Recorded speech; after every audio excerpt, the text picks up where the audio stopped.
Shalom and good evening. This is TV7 Israel News broadcasting to you from Jerusalem. And in today's top stories, the ongoing violence in the Jewish state claims the lives of 2 Israelis and injures dozens others. Mortar shells fired from Syria explode in Israel's north, bringing about an IDF response against the Syrian military. Iran's parliament passes a bill this morning supporting its government in implementing the nuclear agreement with world powers. The violent attacks against Israeli citizens continue today, with stabbing attacks occurring from the early hours in the morning in Israel's central cities of Ra'anana, Holon, and Netanya, as well as several attacks in Jerusalem, including a vehicle that rammed into pedestrians. In 2 of the attacks in Jerusalem, 2 people were reportedly killed. At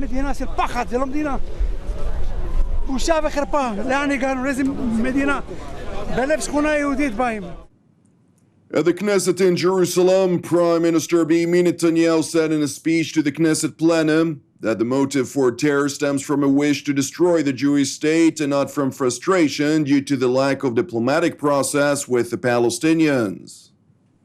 צריך להבין אחת ולתמיד, הטרור אינו נובע מתסכול בשל היעדר התקדמות בתהליך המדיני. הטרור נובע מן הרצון להשמיד אותנו. זה היה המניע לטרור בימים הראשונים של הציונות, וזה המניע שלו גם בימינו אנו. Meanwhile, Israeli security officials said that the Palestinian leadership was refusing, as of now, to cooperate with Israel in trying to calm tempers. The defense officials noted that attempts are being made behind the scenes to issue a joint call for quiet, but the Palestinians are still unwilling to join this initiative. Now to the West Bank, where representatives of the nationalist and Islamic streams, together with the Fatah organization, which is the faction of Palestinian President Mahmoud Abbas, called for a day of rage throughout the West Bank. Protests were reported in various Palestinian cities in the territories, as well as reported clashes in various locations between Palestinians and Israeli security forces.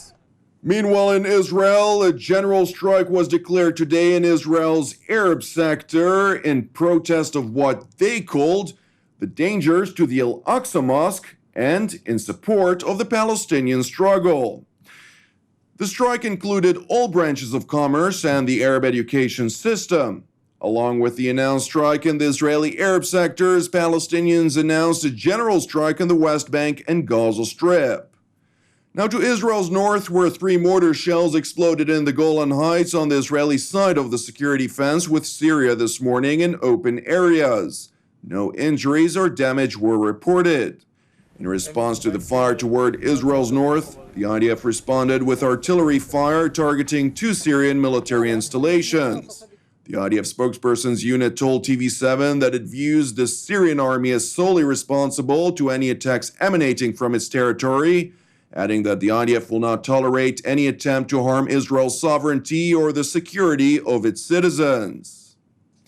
Now, with regard to the Syrian conflict, amid growing involvement by the Russian military in the war-torn country, the European Union called Russia's aerial bombing campaign in Syria as dangerous.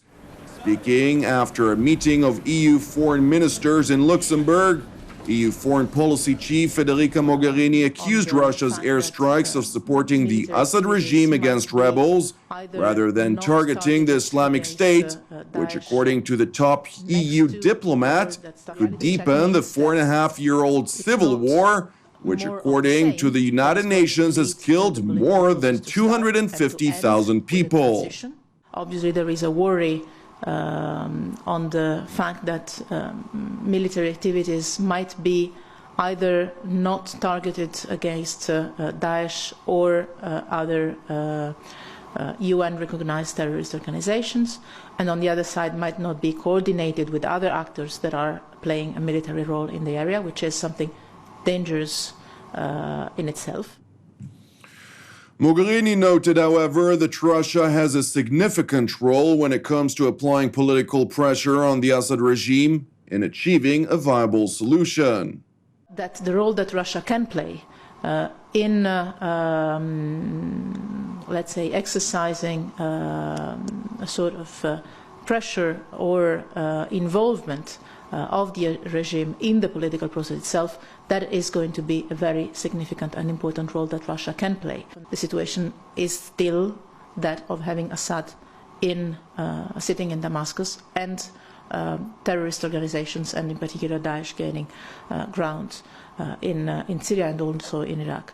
So the reality check means that it's not more of the same that is going to lead to the political process to start and to end with a transition, but to have a different kind of approach, which means involving also representatives of the regime at the negotiating table led by the UN. The statement by the EU foreign policy chief comes amid gains made by the Syrian army loyal to President Bashar Assad in cooperation with Russian airstrikes.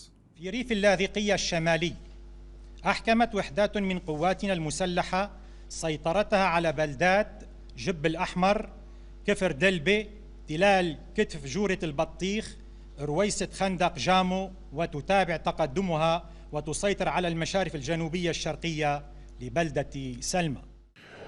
Russia began its air campaign on the 30th of September, alarming a US-led coalition which is carrying out its own airstrikes against Islamic State in both Syria and Iraq. Moscow says it targets only banned terrorist groups in Syria, primarily the Islamic State. In its briefings, Russia described all of the targets it strikes as belonging to the Islamic State.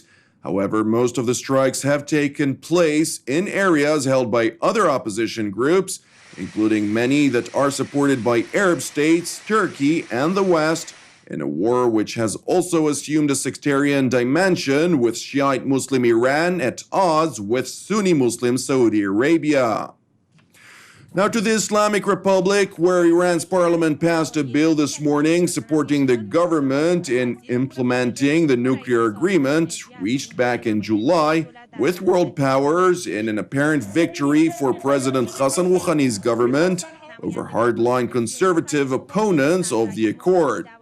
Some Iranian lawmakers have opposed a joint comprehensive plan of action reached with the international community on the 14th of July, but this morning's move removes a major obstacle to putting the agreement into practice.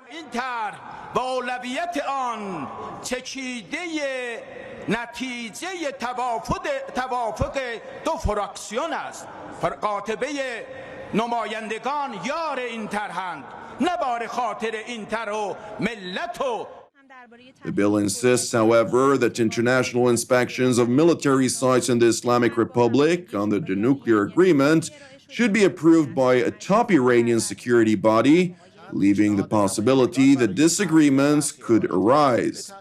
The agreement will now be submitted to a clerical body for final approval and passage into law. Thank you for watching us. You can also watch us at TV7israelnews.com or TV7.fi. For any comments, please send your emails to israelnews@tv7.fi. For more updates from Israel and the region, please join our Facebook page at TV7 Israel News. Praying for the peace of Israel and the peace of Jerusalem. I'm Jonathan Hassan of Erev Tov, and we will see you again tomorrow at the same time.